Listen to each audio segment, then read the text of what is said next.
Thank you so much, Kristen. Thank you so much for the invitation, this possibility to speak. Dear friends, glad to see you all and truly grateful for your steady support and attention to Ukraine. First, I want to highlight the EU's decision on new sanctions against Russia and your determination, especially from the Baltic and North Sea countries, to limit Russia's shadow tanker fleet, not just with sanctions, but in other ways too. This fleet is one of the biggest threats. Putin uses these tankers to finance his war, and most of these vessels are old, poorly maintained, and operate without any oversight. Just recently, near the Kerch Strait, 2 oil tankers sank. These ships were nearly 50 years old. They shouldn't have been in operation at all, especially in this part of the waters and during this season. Right now, our sea is facing yet another environmental disaster caused by Russia. And there are much larger and more dangerous Russian tankers operating in your seas, and this fleet must be stopped.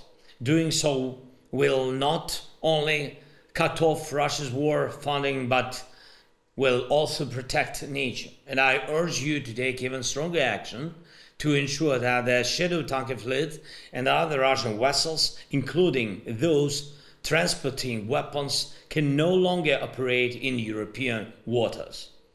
Second, you've probably all received reports about North Korean troops being involved in combat. Right now, Ukrainian soldiers are holding off assaults with North Korean soldiers taking part.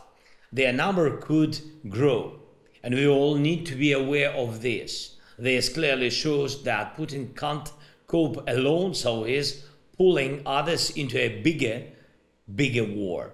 Pyongyang disregards human life just as much as Moscow does, paying Russia with people in exchange for goods and military technologies. And this brings us back again and again to the need to strengthen our defense cooperation in producing all types of weapons that enable stand-off warfare. And we need to protect our people. We must do everything possible to destroy Russia's ability to wage war from as far away as possible. For this, we need more drones, more modern artillery, and long-range missiles. And I thank you, France, for investing in our defense production and for increasing weapons manufacturing in your own countries. Our arsenals must match the threats we face, and European industry is fully capable of achieving this. But we need to scale up this cooperation and these investments. And we've also previously discussed in our different meetings preparing our joint brigade with contributions from the Nordic and Baltic states, as well as UK and the Netherlands. And I ask you to make this happen. Third, air defense. Last Friday night, the Russians launched a massive missile attack on our energy infrastructure. They waited for the cold weather to strike. There were 94 missiles and nearly 200 attack drones in this strike.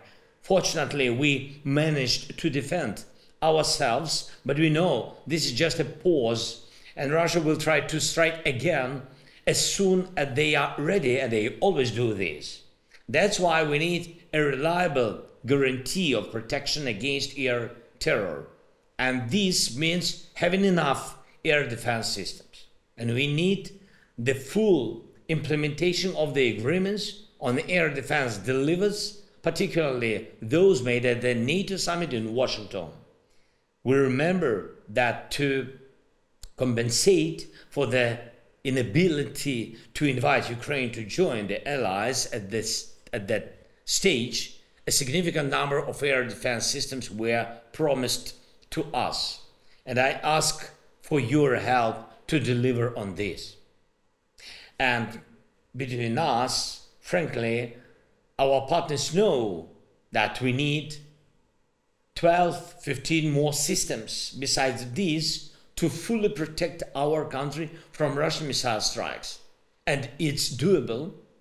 The main thing is our partners' political will, and I'm specifically addressing United States first of all, United States and Europe, of course, and also to the friends who are now online, and also our friends from Sweden. Sweden, a country that has the capability to quickly provide a full petrol battery by delivering both radar and launch systems, and as for other possibilities, our team is already in touch with your teams.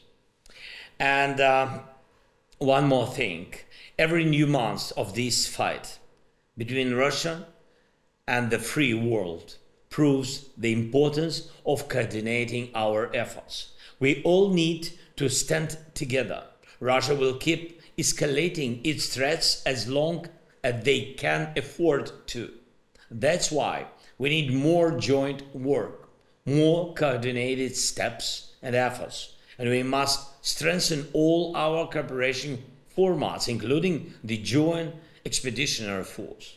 Ukraine is ready to engage more and join JEF as a member, and we all understand that next year could be the year this war ends, and we must make it happen. And we need to establish peace in a way that Putin can no longer break. A peace that's not just a pause, but a real, lasting peace. And I am confident we can achieve this. The key is not to be afraid of our own joint strengths. Again, thanks so much for invitation. Thank you. Slava Ukraini.